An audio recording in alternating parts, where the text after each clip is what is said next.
പിന്നെ ഇങ്ങനെ ചാൻസ് ചോദിച്ച് തന്നെ ഏകദേശം അങ്ങനെ നടന്നു. പിന്നെ അതിലേക്ക് എത്തപ്പെട്ടപ്പോൾ അങ്കിൾ കയറി നേരെ അവിടേക്കായി. രാജൻ പീര് അപ്പോൾ പുള്ളിക്കാരൻ ഇന്ദ്രജാലം മുതൽ പിന്നെ അങ്ങ് കയറി വന്നപ്പോൾ ബിസിനസ് നോക്കുന്നില്ല എന്നുള്ള രീതിയിൽ പിന്നെ എങ്ങനെയെങ്കിലും എന്നെ ഇതിൽ നിന്ന് മാറ്റണം എന്നുള്ള പരിപാടിയായി. പക്ഷേ ഞാൻ എൻ്റെ കരിയറിൽ ഇത്രയും വർഷമായിട്ട് ഞാൻ സിനിമയിൽ നിന്ന് മാറി വേറെ ബിസിനസ്സിലോട്ട് പോയിട്ടില്ല. എല്ലാം നമ്മൾ നോക്കും എന്നല്ലാണ്ട് ഫസ്റ്റ് സിനിമ തന്നെയാണ്. അതിപ്പോൾ ഇവിടെ എത്തി നിൽക്കുന്നു. ഈ ഒടക്കിൻ്റെ കാര്യം പറയുമ്പോഴത്തേക്ക് KG ജോർജിൻ്റെ അടുത്ത് അവസരം ചോദിക്കാൻ ചെന്നപ്പോൾ ഒരു അതായത് പുള്ളിക്കാരൻ പറഞ്ഞ എന്ന് വെച്ച് കഴിഞ്ഞാൽ, ബൈജു എനിക്ക് ക്യാരക്ടർ ചെയ്യിപ്പിക്കണമെന്നുണ്ട്, പക്ഷെ നിങ്ങളുടെ മുഖം സിനിമയ്ക്ക് പറ്റുന്ന ഇത്. ഞാൻ ചോദിച്ചെന്താണ് സാർ അങ്ങനെ പറയുന്നത്? അത് എന്ന് വെച്ചാൽ താൻ ആണാണല്ലോ, തനിക്ക് ആണിൻ്റെ ക്യാരക്ടറാണല്ലോ, തന്ന് സീമച്ചേച്ചിയൊക്കെ ഭയങ്കരമായിട്ടിരിക്കുന്ന, അപ്പോൾ തൻ്റെ ചുണ്ട് ഇങ്ങനെ ഇത് സിനിമയ്ക്ക് പറ്റിയ ചുണ്ടല്ല, അപ്പോൾ അത് തനിക്ക് പറ്റത്തില്ല സിനിമയിൽ, അങ്ങനെയൊക്കെ പറ്റത്തില്ല. അപ്പോൾ ഞാൻ പറഞ്ഞു, സാർ അങ്ങനെയൊക്കെ ഉണ്ടോ സിനിമയിൽ? അതൊക്കെ ഭയങ്കര പ്രശ്നമാണോ. ഞാനത് തിരിച്ചുപോയിട്ട് പഠിത്തം തന്നെയാണ്. തനിക്ക് വേണമെങ്കിൽ അഭിനയം അല്ലാണ്ട് വേറെ നിർമ്മിക്കാമല്ലോ, നിങ്ങൾക്ക് തിയേറ്ററൊക്കെ ഉണ്ടല്ലോ, സിനിമ എടുക്കണമെന്നല്ലേ ഉള്ളൂ. അങ്ങനെ പുള്ളിക്കാരൻ പറഞ്ഞു വിട്ട പുള്ളിക്കാരൻ ജോർജ് സാറിനോട് എപ്പോഴും പറയാം, ഞാനിന്ന് അങ്കിള് പറഞ്ഞുകൊണ്ട്, നിൻ്റെ രാജൻ പറഞ്ഞുകൊണ്ടാണ് ഞാൻ അങ്ങനെ പറഞ്ഞതെന്ന് എപ്പോഴും പറയുമായിരുന്നു. പിന്നീട് എന്നെ തിരുത്തി പറഞ്ഞിട്ടുണ്ട്. ഈ പറഞ്ഞ ചെറിയ ചെറിയ റോൾസിലൊക്കെ വരുമ്പോൾ അതും കൊണ്ട് ഹാപ്പി ആയിരുന്നല്ല, കുറച്ചും കൂടെ ഒരു ഈ പറഞ്ഞ വെയിറ്റുള്ള റോൾസ് ചെയ്യണം, ആ ഒരു ക്രേസ് ഉണ്ടായിരുന്നു? ഇല്ല, ഞാൻ എൻ്റെ ഒരു ക്യാരക്ടർ വെച്ചിട്ട് ഞാൻ എന്തിലോട്ട് ഇറങ്ങിയാൽ ഞാൻ അത് പൂർത്തീകരിച്ചിട്ടേ ഇറങ്ങുള്ളൂ എന്നുള്ള ഒരു ഇത് എനിക്ക് അമ്മയുണ്ടായിരുന്നു. അപ്പോൾ ആ സമയത്ത് എൻ്റെ ബന്ധുക്കളുടെ ഇടയിലും എൻ്റെ ഫാമിലിയുടെ ഇടയിലും ഒക്കെയുള്ള ഇതൊന്നും ഞാൻ നോക്കിയിട്ടേ ഇല്ല. ഞാനൊരു ആ സീറ്റിൽ കയറി ഇരിക്കും എന്നുള്ള എൻ്റെ ഒരു വാശിയുണ്ടായിരുന്നു. അത് തന്നെയാണ് എനിക്കിപ്പോഴും പോയിക്കൊണ്ടിരിക്കുന്നത്. അതിനി അധികം ദൂരമല്ല എന്ന് ഞാനിപ്പോൾ വിശ്വസിക്കുന്നു, അങ്ങനെ ഒരു സീറ്റിലോട്ട് കയറി ഇരിക്കാനായിട്ട്. ഞാൻ ഈ ഒരു പടം ജോണി വാക്കർ എന്ന് പറഞ്ഞ സിനിമയിൽ വേഷം ചോദിച്ചു ജയരാജിൻ്റെ അടുത്ത് ചെന്ന് നോക്കുമ്പോൾ അങ്കിളുണ്ടെന്ന് രാജൻ പീതർ. അപ്പോൾ ഇന്നത്തെ പോലെയല്ല, ഇപ്പോഴത്തെ ആർട്ടിസ്റ്റുകൾക്ക് ഈസിയാണ് എല്ലാം. 2 സിനിമ കഴിഞ്ഞാൽ ഒരു ചെയറിലോട്ട് അവർ കയറി ഡയറക്റ്റ് ചെയ്യായിരിക്കും. ഇപ്പം നമ്മൾ അന്നത്തെ കാലഘട്ടത്തൊക്കെ എന്നൊക്കെ പറയുന്നത് ആർട്ടിസ്റ്റുകളെന്ന് പറഞ്ഞു നമുക്ക് അടുത്ത് പോലും ചെല്ലാൻ നമുക്കൊരു ഭയമാണ്. ഒരു ആക്ടേഴ്സ് എന്ന് പറഞ്ഞിട്ടൊരു സംഭവം. അപ്പം ഞാനിതുപോലെ ഭക്ഷണം മേടിക്കാനായിട്ട് ഒരു ജൂനിയർ ആർട്ടിസ്റ്റ് പോലെ അഭിനയിച്ചിട്ടിരിക്കുക, കോളേജ് സീക്വൻസിലാണല്ല. അന്നും വീണ്ടും അങ്കിളെ വിളിച്ചിട്ട് അങ്കിൾ പറഞ്ഞു, എടാ നീ നാണം കെടുത്താൻ വേണ്ടിയിട്ട് ദയവ് ചെയ്ത് നീ നടക്കല്ലേ, കാര്യം ഇത്രയും ഇതൊക്കെയല്ലേ, നീ എന്തിനാ ഇങ്ങനെ ചെറിയ റോൾസ് ചെയ്യുന്നു എന്നുള്ള സംഭവം ഞങ്ങൾ ചോദിച്ചു. എങ്കിൽ ഇതുപോലെ ഞാൻ ഫസ്റ്റ് പ്രൊഡ്യൂസ് ചെയ്യുന്ന സിനിമ സുന്ദരഭൂഷൺ എന്ന സിനിമ ഞാൻ പ്രൊഡ്യൂസ് ചെയ്യുന്ന സമയത്ത് അങ്കിൾ വിളിച്ചു, അങ്കിൾ ഞാനൊരു സിനിമ പ്രൊഡ്യൂസ് ചെയ്യാൻ പോകുന്നുണ്ട്, അങ്കിൾ അതിനകത്തൊരു ക്യാരക്ടർ ചെയ്യണം. അപ്പോൾ അങ്കിൾ പറഞ്ഞു, നീ സിനിമയിൽ ഒരു പരിപാടിക്കും ഞാൻ സപ്പോർട്ട് ചെയ്തില്ല, ഞാൻ അഭിനയിക്കാനും വരത്തില്ല. അങ്ങനെ ആ ക്യാരക്ടർ എന്നെ ഫർഗീസ് ചേട്ടൻ അന്ന് ചെയ്ത. അങ്കിൾ പിന്നെ ഒരു കാലത്ത് പിന്നെ അതിന് ശേഷം സപ്പോർട്ട് ചെയ്യാൻ തുടങ്ങി. ഇപ്പോൾ ഷാഫി മരിക്കുന്നതിനും ഒരു ഇൻ്റർവ്യൂ ഭയങ്കര വൈറലായിട്ട് ഞാൻ തൊമ്മനും മക്കളിലും ഒരു കോമ്പിനേഷനിൽ മമ്മൂക്കനെ എടുത്ത് അടിക്കുമ്പോൾ പറയും, നീ എന്നെ പഴയത് വെച്ചിട്ട് എന്നെ എടുത്തിട്ട് അടിക്കരുതോട്ടോ. സോ ഞാൻ സീരിയസ്ലി ഞാൻ ഇന്ന് വരെയുള്ള എൻ്റെ ഇത് നോക്കിക്കഴിഞ്ഞാൽ ഐ ആം ഹാപ്പിയാണ്. ഈ തുടക്കത്തിലൊക്കെ ഈ പറഞ്ഞൊരു ഈ ഗുണ്ട മറ്റുള്ളെങ്കിൽ ആ ഒരു ഇമേജ് ആയിരുന്നു. അതെ, അതിനെങ്ങനെയാണ് ഇപ്പൊ നാട്ടുകാരാണെങ്കിലും സെൽഫായിട്ടാണെങ്കിലും എങ്ങനെയാണ് അത് കണ്ടുവരുന്നത്? ഞാൻ ഗുണ്ടയാണെങ്കിലും ഞാൻ കുറേ ഉദ്ഘാടനങ്ങൾക്കും എപ്പോഴും ഇഷ്ടംപോലെ എന്നെ വിളിക്കാറുണ്ട്. അപ്പോൾ ഗുണ്ട ക്യാരക്ടർ ആണെങ്കിലും വില്ലൻ ക്യാരക്ടർ ആണെങ്കിലും അവരുടെ ഇടയിൽ ഒരു ഇഷ്ടം എന്ന് പറയുന്ന സംഭവം ഭയങ്കരമായിട്ട് കിടക്കുന്നുണ്ടായിരുന്നു. ചെയ്തു പോകുന്ന ക്യാരക്ടേഴ്സ് ഇപ്പം എന്ന ടൈപ്പ് ഓഫ് പരിപാടികളിൽ നിന്ന് ചെയ്തിട്ടുള്ള പലരും ഇപ്പോൾ വലിയ ഇതിൽ നിൽക്കുന്നുണ്ട്. പക്ഷേ അവർക്ക് കിട്ടിയിരുന്ന ഒരു സംഭവമായിരുന്നില്ല. ഞങ്ങളുടെ വൈചേട്ടനാണ്, എന്തെങ്കിലും തിരിച്ച് വൈചേട്ടന് ഇടി കൊടുക്കും. എപ്പോഴും പറയുന്നത് വൈചേട്ടൻ നമുക്ക് തിരിച്ച് ഇടി കൊടുക്കണോട്ടാ എന്ന് പറയുന്നത് സാധനം, സിനിമയിലേക്കുള്ള സാധനം. അങ്ങനെ ഒരു സപ്പോർട്ട് എനിക്കുണ്ട്. എന്നെ അങ്ങനെ അവരുടെ ഭാഗത്തുനിന്ന് അങ്ങനെ എന്നെ അങ്ങനെ കുറ്റപ്പെടുത്തുകയോ അല്ലെങ്കിൽ ഇങ്ങനെ ഒരു പരിഹാസ പരിപാടിയായിട്ട് കണ്ടിട്ടില്ല.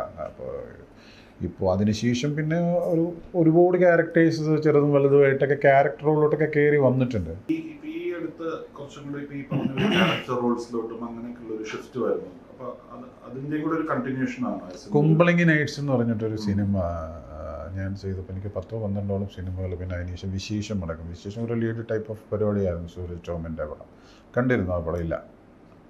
വിശേഷം അത്യാവശ്യം നന്നായി പോയൊരു സിനിമയാണ്. അപ്പോൾ അതിനകത്ത് ആ ക്യാരക്ടർ, ചേട്ടൻ്റെ ക്യാരക്ടർ, ചേട്ടനും അനിയനും തമ്മിലുള്ള ഒരു പരിപാടിയാണ്. ആ ക്യാരക്ടർ ഭയങ്കര ഇഷ്ടമായ ആൾക്കാർക്ക്.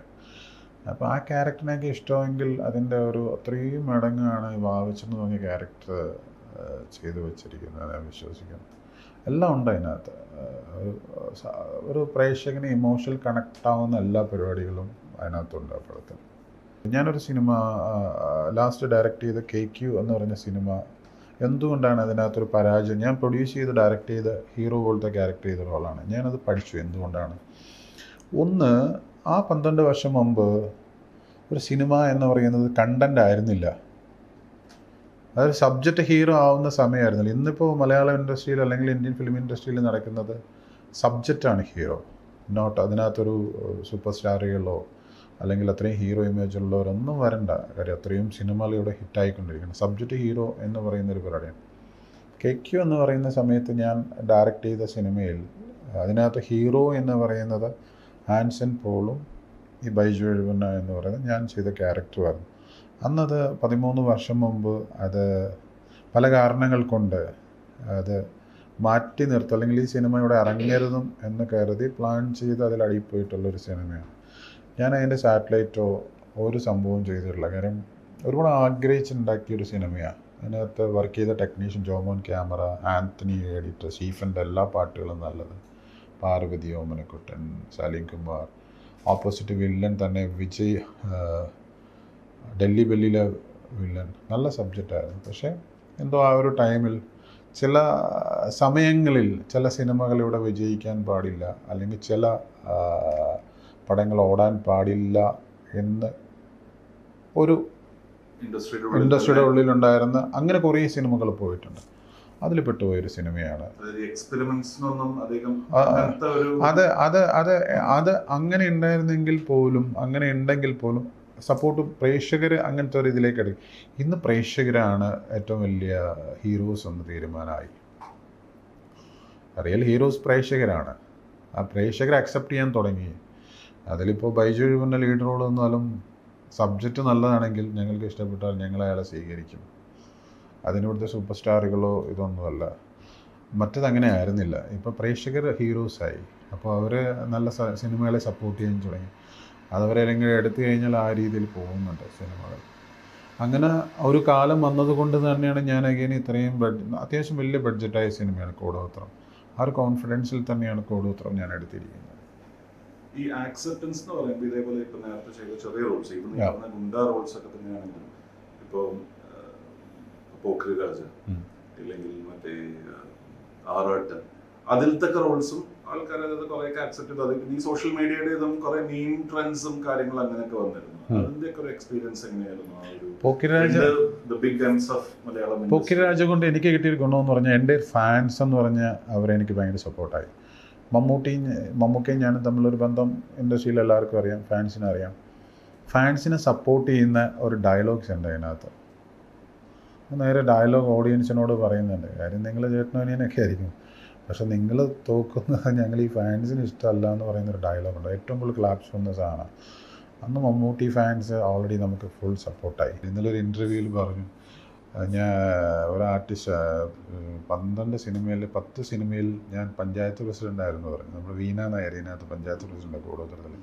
വൈച്ചേട്ടൻ വിളിക്കുമ്പോൾ, വൈച്ചേട്ടൻ ഞാൻ 10 സിനിമയിൽ പഞ്ചായത്ത് പ്രസിഡൻ്റായിട്ട് അഭിനയിച്ചിട്ടുണ്ട്, ഇതെങ്കിലും മാറ്റി തന്നൂടെ എന്ന് ചോദിച്ചാൽ ഞാൻ പറഞ്ഞു, ഞാൻ 100 സിനിമയിൽ യെസ് ബോസ് വിളിച്ചിട്ട് ഞാൻ നിൽക്കും.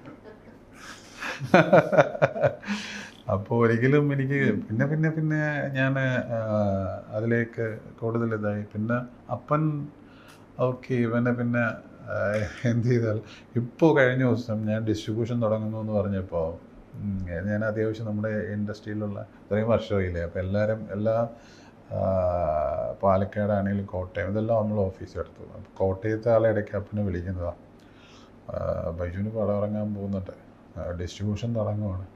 അപ്പോൾ പുള്ളിയോട് ചോദിച്ചു എന്ന്, ഇവിടെ എങ്ങനെയെങ്കിലും ഒന്ന് പറഞ്ഞ് മനസ്സിലാക്കിയിട്ട് അവൻ്റെ അടുത്ത് ഇതൊന്ന് നോക്കാൻ പറയും. ബിസിനസ്സിൻ്റെ ഒരു സംഭവമുണ്ട്, സിനിമയൊക്കെ വിട്ടിട്ട് ഒന്ന് നോക്കാൻ പറയാം എന്നുള്ളത് അതൊരു സത്യമാണ്. കാര്യം ബിസിനസ് നോക്കുന്നില്ല എന്നുള്ളൊരു സത്യമാണ്. പക്ഷെ എന്നാലും നമ്മൾക്ക് മാനേജ് ചെയ്യാവുന്ന, ഇപ്പോൾ തിയേറ്റർ ആണെങ്കിൽ അത് മാനേജർമാരുണ്ട്, ചെമ്മിൻകെട്ടുകളാണെങ്കിൽ എല്ലാം ക്യാമറയും മാനേജർമാരും എല്ലാം ഉണ്ട്. ജസ്റ്റ് ഒന്ന് നോക്കിയാൽ മതി. അപ്പോൾ അതുകൊണ്ടിട്ട് ഞാൻ ഇതിൽ എന്തെങ്കിലും ഒന്നും ആവാതെ ഞാൻ തിരിക്കത്തില്ല എന്നുള്ളതൊരു എൻ്റെ വൈഫിനടക്കം ഞാൻ പറഞ്ഞിട്ടുള്ളൊരിതാണ്. എന്തായാലും ഞാൻ ഇറങ്ങി. ഇനിയൊരു ഇത്രയും വർഷം 37 വർഷത്തിൽ നിന്ന് പോയിട്ട് വേറെ ഒരു ബിസിനസ്സിലോട്ട് ഇത് ചെയ്യാനായിട്ട് എനിക്ക് പറ്റത്തില്ല. അതിൽ സിനിമയിൽ ഈ തുടക്കത്തിലൊക്കെ ഈ പറഞ്ഞൊരു ഈ ഗുണ്ട എന്നൊക്കെയുള്ളെങ്കിൽ ആ ഒരു ഇമേജ് ആയിരുന്നു. അതെ. അതിനെങ്ങനെയാണ് ഇപ്പൊ നാട്ടുകാരാണെങ്കിലും സെൽഫായിട്ടാണെങ്കിലും എങ്ങനെയാണ് അത് കണ്ടുവരുന്നത്? ഞാൻ ഗുണ്ടയാണെങ്കിലും ഞാൻ കുറേ ഉദ്ഘാടനങ്ങൾക്കും എപ്പോഴും ഇഷ്ടംപോലെ എന്നെ വിളിക്കാറുണ്ട്. അപ്പോൾ ഗുണ്ട ക്യാരക്ടർ ആണെങ്കിലും വില്ലൻ ക്യാരക്ടർ ആണെങ്കിലും അവരുടെ ഇടയിൽ ഒരു ഇഷ്ടം എന്ന് പറയുന്ന സംഭവം ഭയങ്കരമായിട്ട് കിടക്കുന്നുണ്ട്. അത് ചെയ്തു പോകുന്ന ക്യാരക്ടേഴ്സ് ഇപ്പം എന്ന ടൈപ്പ് ഓഫ് പരിപാടികൾ ഇന്ന് ചെയ്തിട്ടുള്ള പലരും ഇപ്പോൾ വലിയ ഇതിൽ നിൽക്കുന്നുണ്ട്. പക്ഷേ അവർക്ക് കിട്ടിയിരുന്ന ഒരു സംഭവമായിരുന്നില്ല. ഞങ്ങളുടെ വൈചേട്ടനാണ് എന്തെങ്കിലും തിരിച്ച് വൈചേട്ടന് ഇടി കൊടുക്കും. എപ്പോഴും പറയുന്നത് വൈചേട്ടൻ നമുക്ക് തിരിച്ച് ഇടി കൊടുക്കണം കേട്ടാ എന്ന് പറയുന്നത് സാധനം, സിനിമയിലേക്കുള്ള സാധനം. അങ്ങനെ ഒരു സപ്പോർട്ട് എനിക്കുണ്ട്. എന്നെ അങ്ങനെ അവരുടെ ഭാഗത്തുനിന്ന് അങ്ങനെ എന്നെ അങ്ങനെ കുറ്റപ്പെടുത്തുകയോ അല്ലെങ്കിൽ ഇങ്ങനെ ഒരു പരിഹാസ പരിപാടിയായിട്ട് കണ്ടിട്ടില്ല.